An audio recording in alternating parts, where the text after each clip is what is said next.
శ్రీ గురుభ్యో నమః. హరి ఓం. ఇప్పుడు మనం చెప్పుకోబోయేటువంటి అంశం ఏమిటి అంటే అండి, అంతర్వేది లక్ష్మీ నరసింహస్వామి వారి చరిత్ర. తూర్పుగోదావరి జిల్లా కోనసీమ ప్రాంతంలో ఒక పవిత్రమైనటువంటి క్షేత్రం ఏది అంటే అండి, మనకి లక్ష్మీ నరసింహస్వామి వారి క్షేత్రంగా చెప్పబడుతుంది.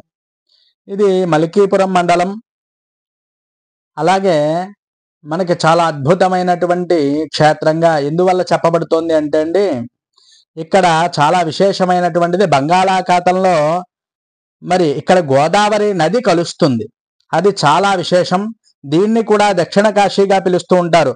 అంతర్వేదిలో ప్రసిద్ధమైనటువంటి దేవాలయం లక్ష్మీ నరసింహస్వామి వారి ఆలయం. ఇది భక్తులకు అత్యంత పవిత్రమైనటువంటి క్షేత్రంగా భావింపబడుతోంది. ఆలయ చరిత్ర ఏంటి అంటే, ఈ ఆలయం చారిత్రకం అలాగే పౌరాణికంగా చాలా ప్రాముఖ్యత కలిగినటువంటి దేవాలయం. ఈ నిర్మాణం గురించి చాలా కథలు ఉన్నాయి. అంతేకాకుండా చాలా ప్రాచీనమైనటువంటి గ్రంథాలు పురాణాలు కూడా మరి లక్ష్మీ నరసింహస్వామి వారి చరిత్ర మరియు అంతర్వేది చరిత్ర కోసం చెప్పబడుతున్నాయి.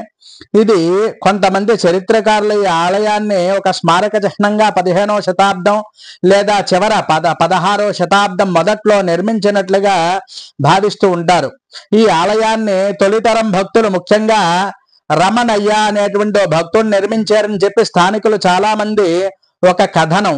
ఇతడు నరసింహస్వామి యొక్క భక్తుడు. ఒకరోజు నరసింహస్వామి వారు ఆయన కళలోకి వచ్చి, రమణయ్య కళలోకి దర్శనం కలగగా ఆయన ఆ ప్రాంతంలో ఒక చోట నేను ఉన్నాను, దాన్ని తవ్వించి నాకు ఆలయం కట్టించు అని చెప్పగానే అక్కడ తవ్వించి చూడగా స్వామి వారి యొక్క విగ్రహం కనిపించింది.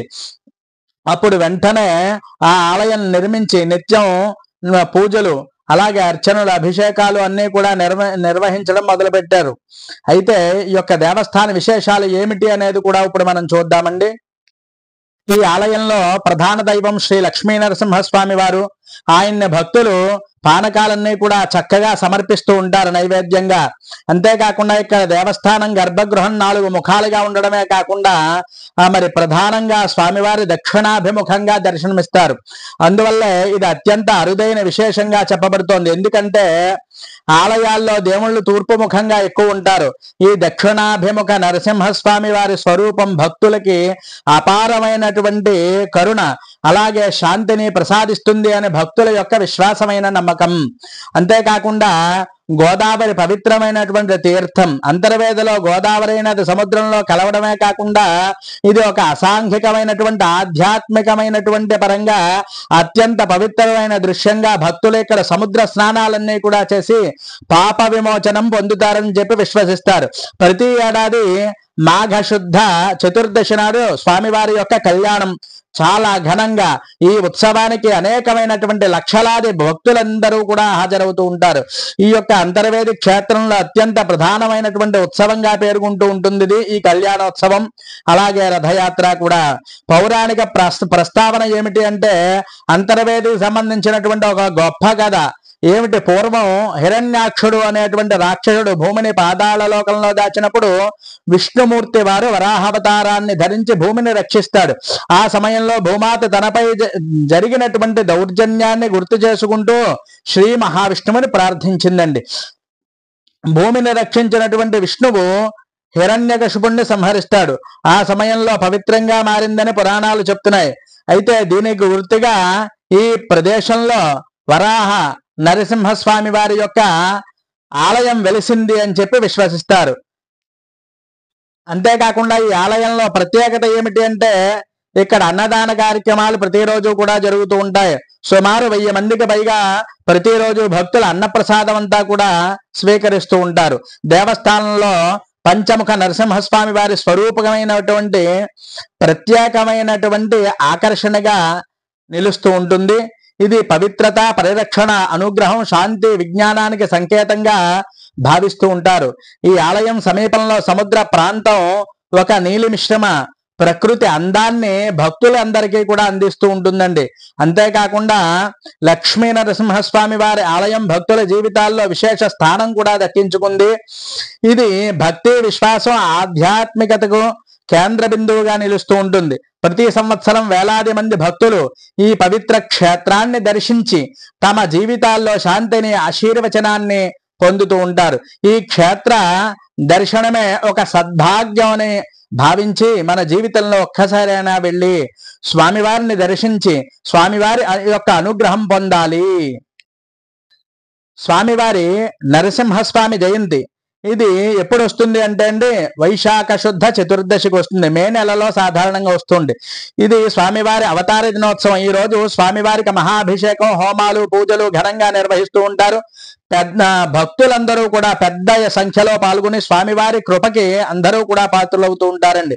ఈ ఉత్సవ విగ్రహాన్ని రథంపై ఆలయ పరిసర ప్రాంతాల్లో మరియు గ్రామమంతా కూడా చక్కగా ఊరేగిస్తూ ఉంటారు. స్వామివారికి మాఘశుద్ధ చతుర్దశి ఇది ఫిబ్రవరి మార్చి మధ్యలో వస్తుంది. ఈ రోజుని లక్ష్మీదేవితో స్వామివారి యొక్క దివ్య కళ్యాణం అత్యంత వైభవంగా జరుగుతూ ఉంటుంది. కళ్యాణంలో వేద పఠనం, మంగళ వాయిద్యాలు, విశేష అలంకారాలు, తులాభారాలు, సామూహిక అర్చనలు, పూజలు కూడా చాలా చక్కగా జరుగుతాయండి. బ్రహ్మోత్సవాలు ఎప్పుడు వస్తాయి అంటే ప్రతి సంవత్సరం నిర్ణయించినటువంటి తేదీలు. అంతేకాకుండా వేరు వాహన సేవలన్నీ కూడా ఇక్కడ జరగడమే కాకుండా అశ్వవాహనం, హంసవాహనం, సింహవాహనం, గజవాహనం ఈ యొక్క సేవలన్నీ కూడా స్వామికి ఎంతో విశేషంగా జరుగుతాయి. రాత్రి వేళ స్వామికి వాహనాల శోభాయాత్ర భక్తులను మంత్రించేస్తుందన్నమాట. ఆలయ ప్రాంగణం మొత్తం విద్యుత్ కాంతులతో, పుష్పాలతో అలంకరింపబడి ఉంటుందన్నమాట. ధనుర్మాస ఉత్సవాలు కూడా చాలా విశేషంగా ఇక్కడ జరుగుతూ ఉంటాయి. మరి మార్గశిర శుద్ధ ఏకాదశి నుండి సంక్రాంతి వరకు అంటే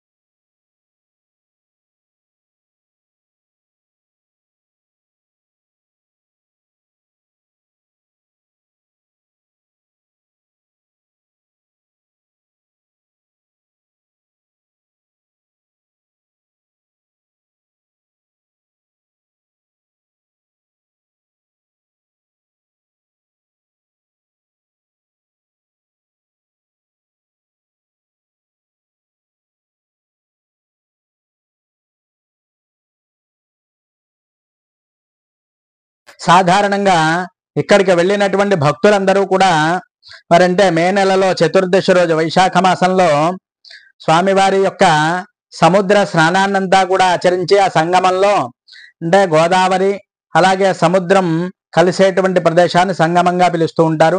అక్కడ సంగమంలో స్నానం చేసి స్వామివారి యొక్క దర్శనాన్ని చేసి కళ్యాణోత్సవంలో అందరూ కూడా పాల్గొని, అంతేకాకుండా ఆ రోజు జరిగేటువంటి కార్యక్రమాలన్నీ కూడా చూస్తూ, అలాగే కళ్యాణోత్సవంలో పాల్గొని ఇంకా అనేకమైనటువంటి ఉత్సవాల్లో భక్తులందరూ పాల్గొని ఎంతో ఆనందంగా చూసి ధరిస్తూ ఉంటారు. అంటే స్వామివారి కళ్యాణ రూపాన్ని దర్శించడం ఒక్కటే కాదండి, ఆ రోజు జరిగే ఉత్సవాలు మనసుకు ఎంతో ఆనందాన్ని కూడా కలగజేస్తూ ఉంటాయి. ఉదయం నుంచి కూడా సుప్రభాత సేవలు, అభిషేకం, అలంకారం, వేదపారాయణలు, హోమాలు, ప్రత్యేకంగా ఇక్కడ సుదర్శన హోమం అది కూడా చాలా విశేషంగా చెప్పబడుతుంది. మరి అలాగే ఈ నరసింహ ఉపనిషత్తు లాంటి మంత్రాలని కూడా అక్కడ పారాయణది కూడా చేస్తూ ఉంటారు. అవి కూడా చాలా అద్భుతమైనటువంటి ఫలితాన్ని ఇస్తూ ఉంటాయి. అలాగే నరసింహ శతకం, అలాగే నరసింహ కవచం, అలాగే నరసింహ గద్యం మొదలైనటువంటివన్నీ కూడా చాలా విశేషమైనటువంటి మంత్రాలతో స్వామివారికి అనేకమైనటువంటి కార్యక్రమాలన్నీ కూడా జరుగుతాయి. ఈ యొక్క భక్తులు ఆ రోజు ఉపవాసంగా కూడా చాలా మంది ఉంటూ ఈ నరసింహస్వామి వారి యొక్క మంత్ర అనుష్ఠానాన్ని, జపాన్ని కూడా చేసుకుంటూ ఉంటారు. అంతేకాకుండా అంతర్వేద నరసింహస్వామి వారి జయంతి అనేది భక్తికి, నమ్మకానికి, అలాగే భయం నాశనం అవ్వడానికి చిహ్నం. స్వామివారి యొక్క అనుగ్రహం పాపులకు భయం, కానీ భక్తులకు శరణం. ఈ రోజు ఉత్సవం రోజున స్వామివారిని స్మరించడం వలన, అంతేకాకుండా నరసింహస్వామి వారు సంపూర్ణమైనటువంటి మరి భక్తుల యొక్క విశ్వాసం ఏమిటి అంటే ఆయన అనుగ్రహం కలుగుతుంది అని. స్వస్తి. ఇటువంటి వీడియోలు మన ఛానల్లో ఎన్నో చక్కగా వస్తూ ఉంటాయి. అందరికీ నచ్చినట్లయితే ఈ వీడియోని లైక్ చేయండి, అలాగే కామెంట్ చేయండి. ఎవరికైనా ఉపయోగపడుతుంది అంటే తప్పకుండా అందరికీ కూడా పంపించండి. స్వామివారి యొక్క అనుగ్రహం అందరికీ కలగాలని కోరుకుంటున్నాను. స్వామివారిని తప్పకుండా ఈ చరిత్ర తెలుసుకుని వెళ్ళి అందరూ కూడా తప్పక దర్శనం చేసుకుంటారు అని చెప్పి కోరుకుంటున్నాను. హరి ఓం తత్సత్.